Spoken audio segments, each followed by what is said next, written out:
हे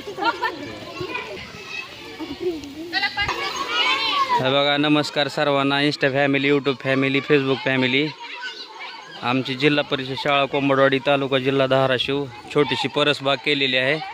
सर्व शिक्षकाच्या आणि विद्यार्थ्याच्या सहकार्यानं आम्ही परसबाग केलेली आहे. परत अशी झाडं लावलेली आहेत आणि कुत्रे वगैरे, मांजरं अगर कोणी इतरांनी त्या परसबागेचं नुकसान करू नये म्हणून आम्ही हे कंपाऊंड करत आहोत. आता परत हे बघा, तुम्हाला दाखवतो.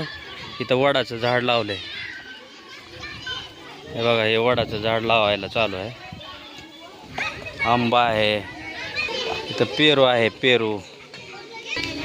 हे जांभळ आहे, जांभळ. हे नारळाचं झाड आहे, पहा, नारळ. हे बघा, अशा प्रकारे आमचं इकडं किचन आहे. किचनमध्ये भात शिजायला चालू आहे आणि मी आणि सर्व शिक्षक आणि विद्यार्थ्यासह वृक्षारोपण, झाडाला पाणी घालणं, असे इतर बरीच कामं आम्ही करत आहोत. आमच्या व्हिडिओमध्ये तुम्हाला काही चूक वगैरे आढळली तर आम्हाला कमेंटमध्ये सांगा आणि काय सुधारणा करावी लागेल हे आम्हाला कमेंटमध्ये सांगा. बघा, सर्वजण कसे आपल्या आपल्या कामात व्यस्त आहेत. कोण झाडं लावत आहे, कोण झाडाला पाणी देत आहे. मी शालेय पोषण आहार शिजवत आहे. हे आमची अशी छोटीशी शाळा आहे, कोंबडवाडी, तालुका जिल्हा धाराशिव. तुमच्या शाळेत कसं काय आहे ते आम्हाला कमेंटमध्ये सांगा.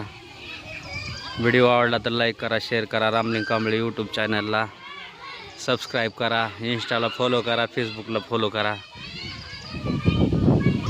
मी तुम्हाला आता समोरून शाळा दाखवतो, आमची समोरच्या बाजूनं. हे बघा आमची शाळा. कुंड्या बघा, ही सर्व विद्यार्थ्यांनी आणि मॅडमनी केलेल्या आहेत तयार. हे पाहू शकता कशी देखभाल चालू आहे. हे गुलाबाचं झाड. वरती पाण्याची टाकी आहे. हे हात धुवायचं हँडवॉश स्टेशन आहे. हे आमचं गाव कोंबडवाडी. हे कोंबडवाडीवरनं असंच, हे बघा, असाच रस्ता जातो इकडं तडोळ्याला. तडोळा कोंबडवाडी हा रस्ता आहे. आम्हाला जिल्ह्याला जायचं म्हटलं तर असं इथनंच जायला लागतं. खेडेगाव आहे आपलं. तडोळ्यावरून 5 किलोमीटर आणि धाराशिववरून 40-45 किलोमीटर अंतर येते. तर बघा, ही अशी आमची शाळा आहे. विद्यार्थी आपापलं काम करत आहेत. परसबागेचं थोडं सहकार्य. आमचा व्हिडिओ आवडला तर लाईक करा, शेअर करा, कमेंट करा. जय हिंद, जय महाराष्ट्र.